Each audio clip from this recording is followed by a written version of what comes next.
Hi everyone, this is Kelly with Kelly Ann Crafts. I'm an independent Stampin' Up! Demonstrator in McKinney, Texas, and this is our third card for the month of August. It is a masculine card, and you're thinking to yourself, look, that says Flowering Meadow. That's because we're going to use the sentiment from here that says so many reasons to celebrate. I also used on this card, I use the stylish shapes, and these two create the ring you're going to see am a hole.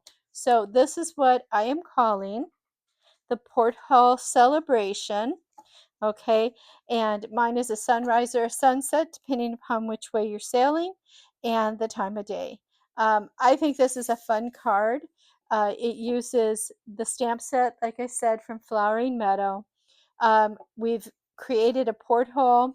We have this beautiful Woodgrain Wonders paper that is currently an online exclusive, but starting in September, it will be a catalog item. So it will be in the catalog from September through December. Yeah, this is really cute. And then this is that Scenic Coast designer series paper with all the beautiful sunsets. There's so many you could have put in here. The inside is just a scrap of the paper that we took off of here, kind of just brings it together.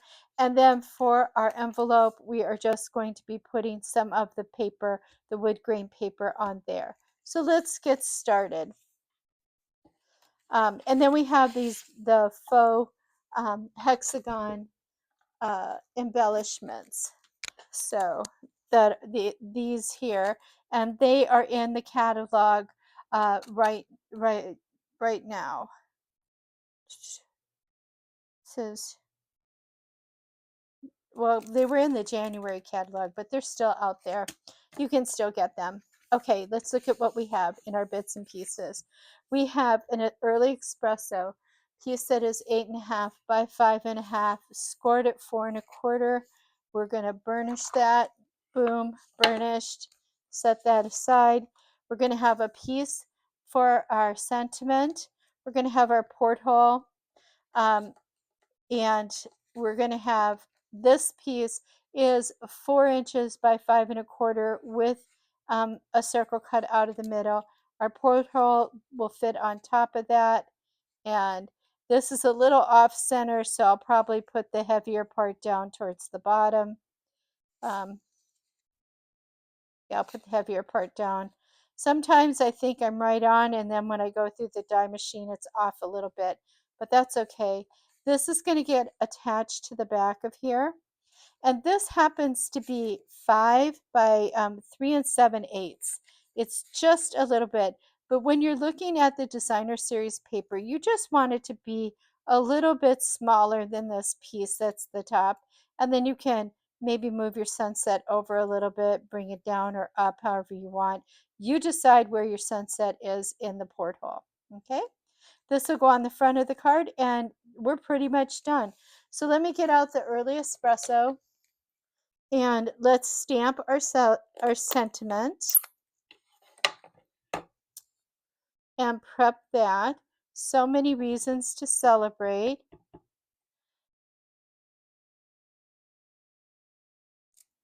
That's that. That wasn't too bad. I think we can do that. Okay, and then to dovetail it, all I did is there's a punch for it, there's some dies for it, but you can just come in about halfway, go up about 1/4 of an inch, and go towards the center. Pull that off, do the other side. It's the old-fashioned way of doing it when you don't have fancy dies and whatnot.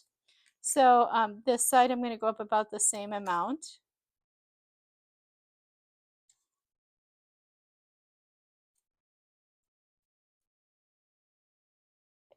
It's not a perfect science, but that's okay. This is a handmade card, not homemade, handmade. So there we have, that's our sentiment for the bottom. And let's assemble this together. First thing I want to do is I want to put my porthole together. So I'm going to use some glue, and I'm going to use glue on here. And I'm using glue so that I can move it around. That's the reason for it. I want my sunset to be just in the right spot. And um, glue is going to give me an opportunity to do that. So I'm going to bring this on here and maybe slide that. That's looking pretty good right there. And if I look at the back, we've got about 1/8 of an inch at the bottom, 1/8 of an inch at the top, slid over a little bit that way, or I can slide it back a little bit this way.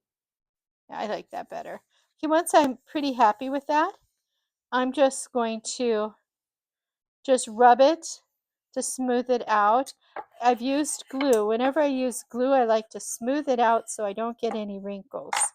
And now I'm going to put glue around this. And that again is so that I can just make sure it's in the right place. Now, like I said, this is a little bit off center. So I'm going to go with the chubby side down, and I'm going to match it up to my circle. Now you can certainly put this part on before you put the back on. Either way works. There's no right or wrong way with that. And that at this point, I am going to adhere this to the front of my card. Okay. And let me get, now I can use tape, anything, wet glue, whatever your preference is. And it should be about 1/8 of an inch all the way around, as straight as you can do it. Okay, it's at this point we're going to put some dimensionals on the back of this. And I like my dimensionals. Remember, they're pretty cheap as chips. Cheap as chips. And don't be stingy with them because you're not popping up too much on this card. And you want this to be good and steady. Again, I'm making a card that's going to go for a 1-ounce stamp, postage stamp in the US, because it just went up. And I understand the cost of living's hurting us everywhere. So that's looking pretty straight. Now what I want to do, I've got to put my rivets on here, but I'm going to do my inside, and I'm also going to glue my bits to the envelope so it can dry a little bit. So let me get that going so it can dry before we cut it, and then we'll do the inside real fast.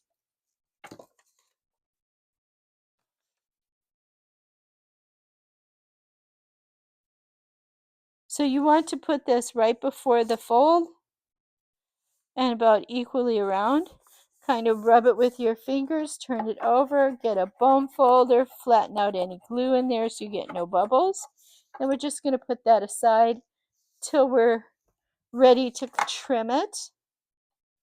And now we're going to put this on. I'm going to use glue again, and that's just in case I need to slide it up or down a little bit.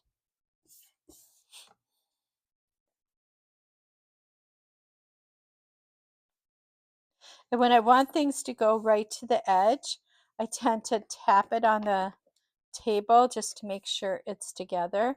Now there's a little smidge there. I'm going to let that one go.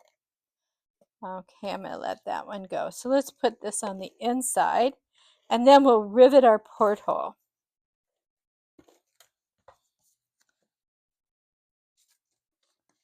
This would be a fun card for somebody who's going on a cruise, or the sailor in your life. If you have somebody who truly loves sailing, this might be the card for them. And it doesn't have to be a man's card, but it tends to lend itself more to masculine cards. But it's a simple card. It could really be anybody's card. Takes about I like 6 rivets. 7 rivets. They always say to do things in odd numbers. But when I did this, I really felt like the rivets should be equal as could be. And I couldn't figure out how to space a 7. So we went with 6. And I used the smaller ones. You certainly could use the bigger ones, but I used the smaller ones. And I didn't go top bottom. I went off to one side and then across from it, because I didn't want it to be like, oh, did she get it directly in the center?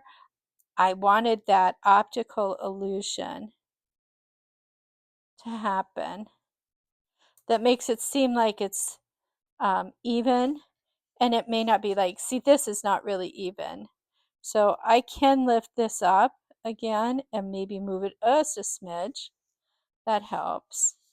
And then come in here with another one down here. And one here. I think we've got it. And that is our card. And let's finish our envelope real quick. And this is, once this is dry, you just come along the back side of it with your snips and just trim it. And you can do this with any envelope. It's just a quick way to make it be something different without stamping. Sometimes I have a lot of paper, and this is a great way to use up some of the paper. The envelopes I am using, I can do it with a 2x6. Some of the envelopes, it's 2 1/4 by 6. Some are even deeper. They have the deeper flap. So that is that. And I want to thank you so much for joining me this month for my cards. I hope you enjoyed them. If you did, please like and share. Click the subscription button if you would like to see more of these. My videos come out around the 3rd week of every month, and it's between 3 and 4 cards every month. And I really enjoy doing this, so thank you so much for watching. I hope all of you have a blessed day, and we will see you in our next video. Bye-bye.